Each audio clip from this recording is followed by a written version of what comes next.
Right. Hello, everyone. I'm Houjun Tang. I'm a computer scientist from Berkeley lab. Today, I will be talking about connecting HDF5 to proactive data containers. So I guess you guys all know about HDF5, but what is proactive data containers? So this is a data management system for HPC that we developed at Lawrence Berkeley and in collaboration with several institutions. And this is a research project sponsored by a DOE ASCA program, and Suran is the PI.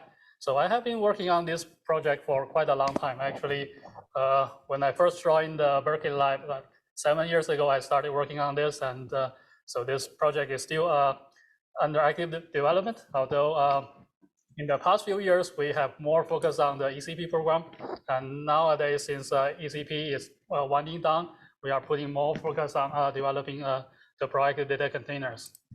So some background about why we want a proactive data container system.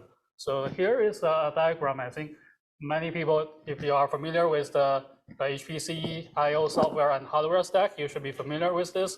So on the left column, we have the hardware stack. So basically, we have everything from CPU memory to node local storage and shared burst buffer, and then the disk space storage like Lustre, GPFS, and some campaign storage like what we have on NERSC. Perlmutter has a community file system, and then for long-term archival, there's a tape storage.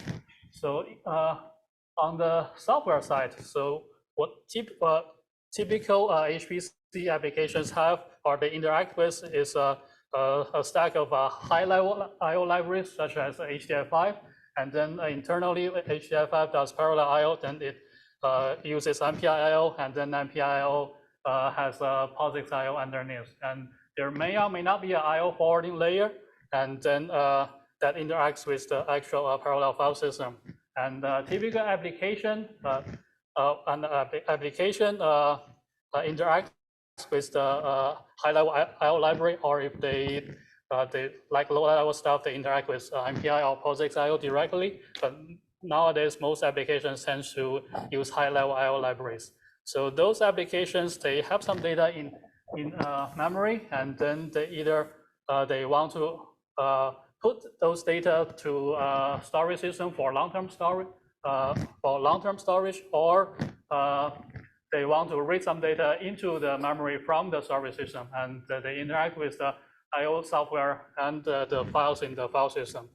So what we think that what next generation storage system and IO would be like is that with the current generation, if you want to achieve good performance on a modern supercomputer, you have to have a really deep knowledge across both the hardware and the software stack. And that can be, you need a lot of background knowledge. You need to be an expert to really get the best performance from the hardware. What we have in mind is instead of having user to manually tune all of this IO software and hardware, we want to provide a system that from the user's point of view, it will just be a black box. So the user interacts with the high-level APIs directly. They do not need to care about where the data is actually located and what optimization parameters they may want to set. For example, if you use Lustre, you know setting the correct striping count stripe size parameter is crucial to getting a good performance, and those are often empirical, and you have to set them manually. So what we want to provide is we provide high-level API, and the user only sees a black box, and we perform all the optimizations within that black box and just present the user whatever they want. So applications, they have data in memory, they interact with the high-level APIs, and that's it. They do not need to even care about the file. So what we are also trying to do is to abstract the file away from the user. So a user cares about data objects. Object can be an array, image, or some other data-related products. They just use our API to request those data, and those data will be transferred to the user's memory buffer to their provided pointer directly with the most efficient way. So what we have in mind is a few key points. So we want to provide transparent, autonomous, and proactive data management. which includes automatic object data placement across the storage layers, and we move them proactively or based on the user's request. And we can perform a data transformation, such as a compression and some analysis tasks with user-defined functions. And what we also want to achieve is even we have all the modern softwares, but a lot of them, when dealing with I/O, they are still using the POSIX I/O semantics, which is really a very limiting factor, and it provides a lot of the strict consistency model is not good for performance, basically. So what we want to achieve is that we found actually that a lot of HPC applications, they don't really need the strict POSIX consistency. And if we know that in advance, or if the application tells us that they don't need it, then we can use a relaxed consistency model that can provide much more or much better I/O performance overall. And the last point is we want to provide an object-centric interface. So this is partly inspired by the cloud computing. So in the cloud, there are you put and get objects, and that's it. We think that's a very easy and convenient way to interact with data. And we have something. We have a similar concept when we are implementing our proactive data container system. So in this case, we want to try to let users forget about files. So everything is objects, and there are rich metadata associated with those objects. And user can request the data or interact or access the data through metadata and data queries. So overall, this is what we are trying to achieve. So proactive data containers, we have data plus metadata plus data products plus transformation and analysis operations. So here is a brief overview of the components in our PDC system.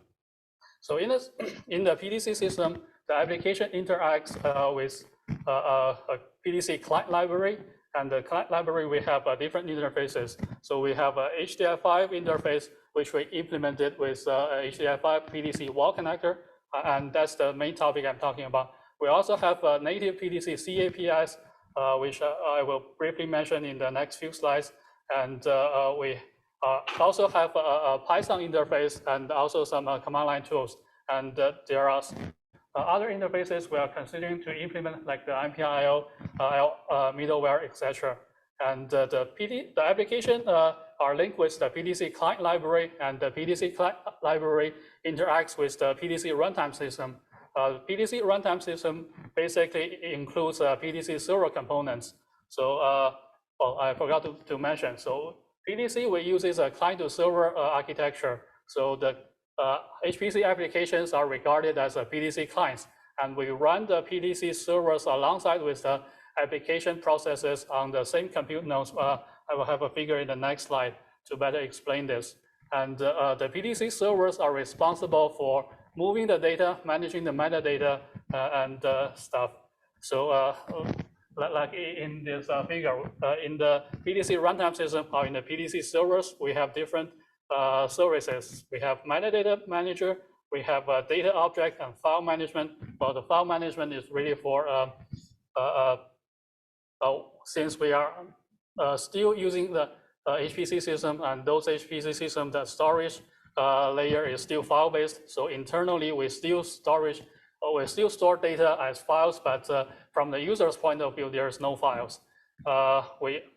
In the PDC server, we also have the data transform and analysis services, as well as query services. And underneath PDC, we have supported different storage systems. So for example, Ceph is an object store, or Ceph Rados to be exact. So we have provided support to store the PDC data and metadata into a Ceph store directly. And for the HPC systems, Lustre or GPFS, we can store data on those and efficiently manage them. And we are currently trying to develop other storage backends like Deos and other object stores also. So here is an illustration of the PDC runtime system, or how the PDC servers works. So basically, we have a bunch of compute nodes on the HPC system, and all those the white cubics, they are think of them as the client application, the different MPI runs or MPI processes, and we launch one PDC server per node, which is in the blue box. And for each PDC server process, it manages both data and metadata. So for metadata, we manage both the user-defined metadata and some PDC internal metadata. And for PDC data servers, the data servers interact with the client processes to move the data from storage to the client applications. And to optimize those data access interactions, we try to map the data accesses to the local PDC servers. So in other words, we try to make node local transfer as much as possible from client to server, and only the PDC server interacts with the storage devices like on-node SSDs or off-node the HDD or even the tape storage. And we are also trying to connect to the cloud storage, but that's a work in progress. So PDC interfaces, as I mentioned previously, we have different interfaces, and we have HDF5 interface implemented as a wall connector. So in this way, all the HDF5 applications, they don't need to modify their existing code. They can just set some environment variables, link with the PDC runtime library and the PDC wall connector, and they can just utilize PDC directly. There are some deficiencies because HDF5 APIs doesn't provide all the capabilities that PDC provides, but here, this is a good starting point for HDF5 applications to just test and see what PDC can bring to those applications. And we also have a PDC Python interface. So Python is important and a lot of people are using it. So we provide that as well. And we also have some command line tools where the users can interact with the PDC system without writing their code and linking and combining all that stuff. So we have some RS tools that list all the objects that has been existing in the PDC system, and we have some import-export tool that allows the interaction with, if you still like your HDF5 file, you can import that to PDC and do some data operations, generate some new data, store them in the PDC, which will be hopefully will be more efficient. And then if you still want HDF5 files, you can export those out into a HDF5 format. And now some more implementation details about how we implement the PDC wall connector. And so I think I heard some other people from THE already talked about what a wall connector is. Basically, wall connector intercepts HDF5 calls and it can redirect to using another library. For example, the PDC wall connector is a terminal connector, meaning there's no other connectors underneath PDC. So if you use this connector, you will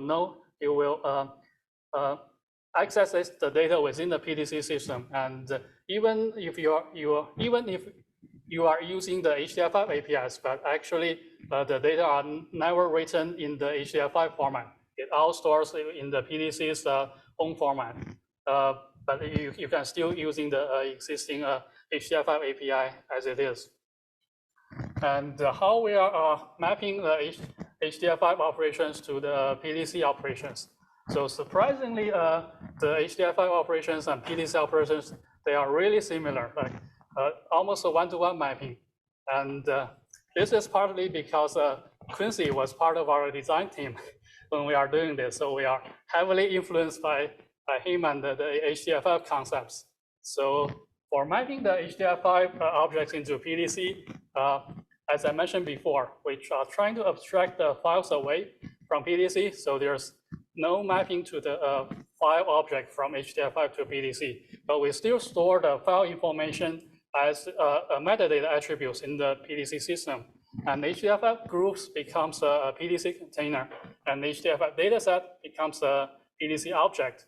And HDF5 attributes is a PDC metadata, and the data selection and the HDF5 chunking, we have a corresponding PDC data regions as the counterpart. And HDF5 has some properties like the different transfer properties or any MPI related stuff, and we have those also not exact one-to-one mapping, but we have some of those in the PDC properties as well.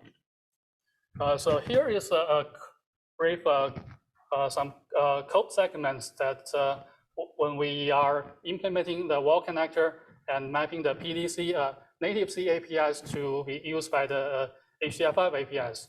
So for on the left column, we have the typical HDF5 use case where you create a file, create a group, create a bunch of data spaces and data sets, then you write it out, and then you close all the stuff. So we have a similar APIs in the PDC as well. And so we for group create, we create a container, and for dataset create, we create an object. And for the data space, we have PDC regions, and for the actual data write operations, we actually break down those into several APIs.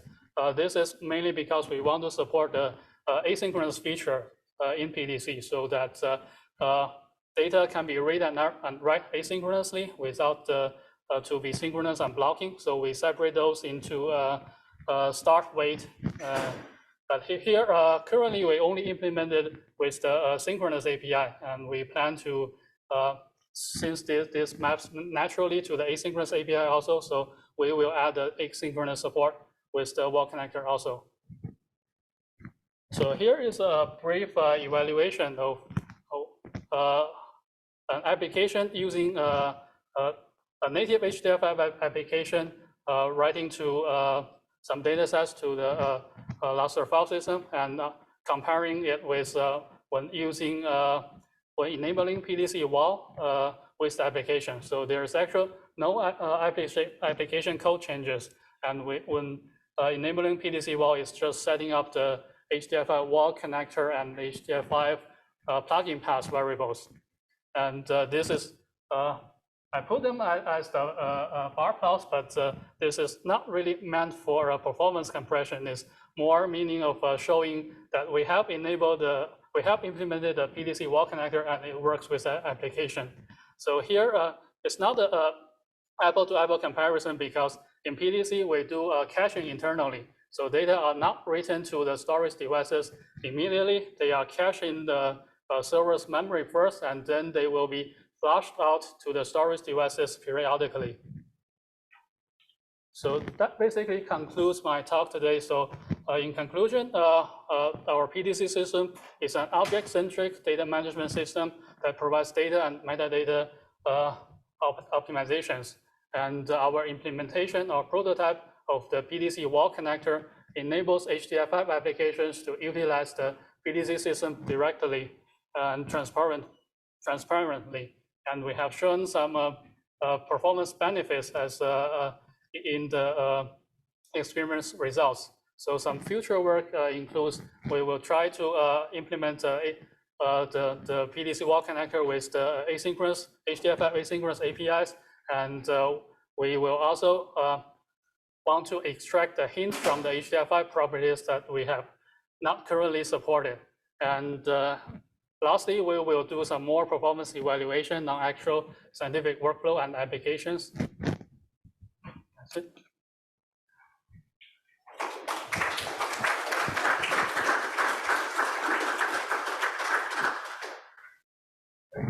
Any questions? I believe it's a battery issue. Okay. It shows this Awesome. trigger. Where chunk data is that? Mm-hmm. All the chunks of stories Mm-hmm. Where is it? So chunk index in the PDC system, we manage them as metadata. So the PDC server has basically we manage all the metadata in the PDC server's memory, and then when there are data accesses, we looked up that metadata, and then if there are different chunks and the user is requesting a larger chunk or non-overlapping track, the PDC system will, based on the metadata, will stitch them back together and then give them back to the user.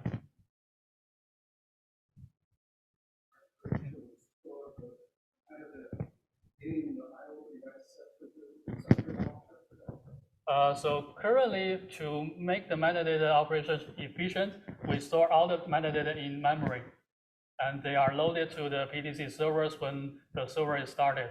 But for fault tolerance, we do periodically checkpoint those metadata for persistent storage.